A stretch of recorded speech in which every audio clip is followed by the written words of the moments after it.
अगर इस साल छत्तीसगढ़ में बारिश कम हुई और आपकी धान की फसल सूखने लगी, तो क्या आपको पता है कि सरकार आपको सीधा बैंक खाते में पैसे भेजती है? हाँ, ये बिल्कुल सच है।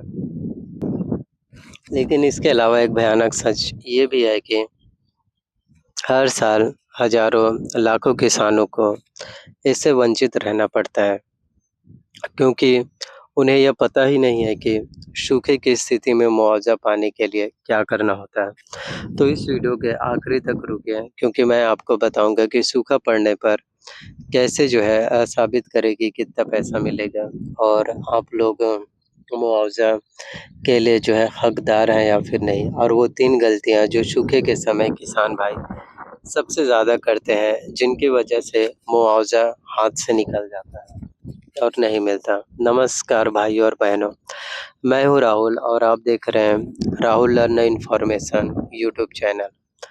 सबसे पहले एक बात साफ कर देता हूँ, अगर आपने कहीं सुना हो कि छत्तीसगढ़ में जो है सूखाग्रस्त क्षेत्र घोषित होकर सीधे 15,000 रुपये प्रति एकड़ मुआवजा बँटने वाला है, तो आप सभी के लिए बताना चाहते हैं कि ऐसी कोई सरकारी घोषणा नहीं हुई है। ऐसे जो वायरल पोस्ट होते हैं, अब सवाल आता है कि अगर बारिश ना हो और सूखे की वजह से फसल खराब हो जाए तो क्या प्रधानमंत्री फसल बीमा योजना में पीएमएफबीवाई में ये कवर होता है? जवाब है हाँ। इस योजना में सिर्फ बाढ़ या ओलावृष्टि ही नहीं, बल्कि सूखा, बुआई में देरी और बारिश न होने से होने वाले नुकसान भी पूरी तरह से जो है कवर होता है। यानी अगर मानसून धोखा दे और आपकी रोपाई ही नहीं हो पाई, तब भी आपको जो है बीमा कवर है वो मिलता है। तो इस टाइम आप सभी लोग देख ही सकते हैं कि छत्तीसगढ़ में स्थिति जो है क्या बनी हुई है, कि अभी तक तो बारिश ही नहीं हो पा रहे हैं, जिससे कि बुआई, रोपाई ही नहीं हो पाए हैं। लेकिन यहाँ सबसे बड़ा ट्विस्ट है, जो 90% किसान भाई नहीं जानते होंगे। सूखे का मुआवजा 2 तरीके से तय होता है। पहला, अगर पूरे इलाके में सूखे की वजह से औसत उपज सामान्य से बहुत कम रह जाती है, तो जो है पूरे ब्लॉक या ग्राम पंचायत के सभी बीमित किसानों को एक साथ बिना अलग-अलग सर्वे के मुआवजा मिल जाता है। दूसरा, अगर सिर्फ आपके खेत में स्थानीय वजह से नुकसान हुआ है, तो आपको खुद इसकी जो है सूचना है, वो जो है आप लोगों को देनी पड़ती है। अब यहाँ सबसे ज़रूरी बात, अगर आपकी अपनी फसल को नुकसान हुआ है, तो आपको सिर्फ 72 घंटे के अंदर ही सूचना देनी होती है। ये सूचना आपको क्रॉप इंश्योरेंस मोबाइल ऐप से या फिर टोल फ्री या फिर ग्राम पंचायत सचिव, पटवारी, ग्राम सेवक, जो भी इससे रिलेटेड होते हैं, उन सभी अधिकारियों से आप जो है मदद ले सकते हैं। पहली गलती इंतज़ार करना, तो बहुत से किसान भाई सोचते हैं कि थोड़े दिन देख लेते हैं, शायद बारिश हो जाए, और इसी वजह से फिर सूचना देने में जो है देरी हो जाती है। नुकसान देखते ही जो है 72 घंटों के अंदर सूचना देना ज़रूरी है, चाहे बाद में बारिश भी हो जाए। दूसरी गलती, फ़ोटो और आपके पास प्रूफ़ ना होना। आप नुकसान की सूचना दें, अपने सूखे हुए खेत वाली फ़ोटो तस्वीर जो है ज़रूर लीजिए, तभी तो आपको पता चलेगा कि दिक्कत क्या है, प्रॉब्लम्स क्या हैं। तीसरी और सबसे बड़ी गलती, बीमा ही ना कराना।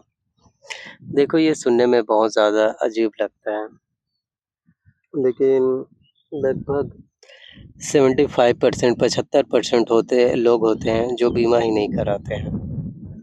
अगर सिंपल सी बात है, अगर आप बीमा ही नहीं कराएँगे, प्रधानमंत्री फसल बीमा योजना के लिए ही अगर आप अप्लाई ही नहीं करेंगे, तो फिर किसी भी तरह से आपको बीमा कहाँ से मिल पाएगा? बीमा इंश्योरेंस कंपनी आपको बीमा कहाँ देगी? सरकार आपको मुआवज़ा है, वो फिर कैसे देगी अगर बीमा ही नहीं कराएँगे तो? तो अगर आप लोग बीमा कराना चाहते हैं, तो 31 जुलाई, 7वाँ महीना 2026 प्रधानमंत्री फसल बीमा योजना के लिए जो है लास्ट मौका है, अंतिम डेट है। तो 31 जुलाई 2026 तक आप सभी लोग जो है बीमा है, वो जो है आप लोग करा सकते हैं। तो छत्तीसगढ़ में बारिश नहीं हुई, सूखाग्रस्त पड़ने वाले हैं और इसके आसार भी दिख रहे हैं। और जो किसान बीमा करवाते हैं, अगर उन लोगों को अगर प्रति एकड़ के हिसाब से अगर 5,000 रुपए भी मिल जाए और जिन किसानों को अगर 3 एकड़ ज़मीन है और उन लोगों को अगर 15,000 रुपए भी मुआवज़ा मिल जाए तो बड़ी बात होगी। और अगर कहीं 15,000 रुपए ही अगर प्रति एकड़ की तरफ से मुआवज़ा है वो मिल पाए तो किसानों के लिए बड़ी खुशखबरी होगी। और वैसे भी छत्तीसगढ़ में 3100 रुपए में धान खरीदी होते हैं प्रति एकड़ 21 क्विंटल। लेकिन थोड़ी-सी अगर राहत मिल पाए तो ये भी किसानों के लिए, जी हाँ, अगर थोड़ी-सी राहत है वो भी जो है अगर मिल पाए, जी हाँ, तो ये भी आप में से हर एक किसानों के लिए भी, जी हाँ, ये बहुत ही बड़ी बात है आपके लिए फिर हो पाएँगे। तो मैं बस यही बोलना चाहता हूँ आप लोगों से कि आने वाला दिन जो होगा आप सभी के लिए, जी हाँ,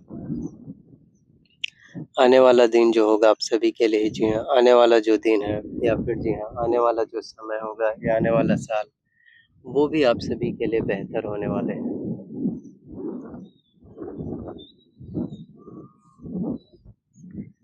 जी हाँ, तो ये भी आप सभी के लिए उतने ही ज़्यादा ज़रूरी हैं, तो मौका गँवाइए मत। मौका अगर हाथ से छूट गया तो फिर आप लोग जो है पछताते रहेंगे, अफ़सोस करते रहेंगे। तो 15,000 रुपए भी अगर प्रति एकड़ मिल जाए किसानों के लिए तो ये भी बहुत ही बड़ी बातें होंगी। तो फसल बीमा योजना के लिए आप लोग अप्लाई कर सकते हैं सूखाग्रस्त होने पर, बारिश ना होने की वजह से, फसल बर्बाद होने की वजह से आपको बीमा है वो आपको फिर मिल सकता है। सो जी हाँ, वीडियोस अगर आप लोगों को पसंद आए हो, अच्छे लगे हो, जी हाँ, तो वीडियोस को लाइक करना है। या चैनल पर अगर आप लोग नए आए हो, पहली बार आए हैं, तो प्लीज़ चैनल को सब्सक्राइब कर लेना है, बेल नोटिफ़िकेशंस को ऑन करके रख लेना है। जी हाँ, और ज़्यादा से ज़्यादा लोगों तक ज़रूर पहुँचाओ। और आप सभी के लिए बताना चाहते हैं कि यह वीडियोस केवल एजुकेशनल पर्पस के लिए ही बनाए गए हैं। जी हाँ, यह वीडियोस केवल आप सभी के लिए ही एजुकेशनल पर्पस के लिए ही बनाए गए हैं। हम जो है, जी हाँ, हम जो है किसी भी तरह की कोई भी आधिकारिक घोषणा या फिर, जी हाँ, किसी भी तरह की कोई भी आधिकारिक पुष्टि नहीं करते हैं। जी हाँ, सो कृपया करके आप सभी लोग जो है ऑफ़िशियल वेबसाइट से जो है सभी जानकारियाँ आप लोग जो है ज़रूर चेकआउट कर लीजिए, ताकि आप सभी लोगों तक के जो है फिर वीडियोस अपडेट या जानकारियाँ हैं, जी हाँ, वो फिर मिलना आप सभी के लिए शुरू हो पाए। तो आने वाला दिन जो होगा आपके लिए, जी हाँ, आने वाला जो दिन होगा आपके लिए, आने वाला जो समय है या फिर आने वाला जो वक़्त होगा, वो भी आप सभी के लिए सबसे ज़्यादा बेहतर होंगे, सबसे ज़्यादा आपके लिए इम्पोर्टेंट्स है, वो फिर आप लोगों के लिए देखने को फिर मिल सकते हैं। जी हाँ, then thank you. Comment box आप ही लोगों के लिए खुला है, तो जो भी सवाल पूछना हो, जो भी सवाल करना चाहते हैं, ज़रूर सवाल करो, प्रश्न पूछो, ताकि सभी लोगों तक के वीडियोस अपडेट हैं, वो फिर मिल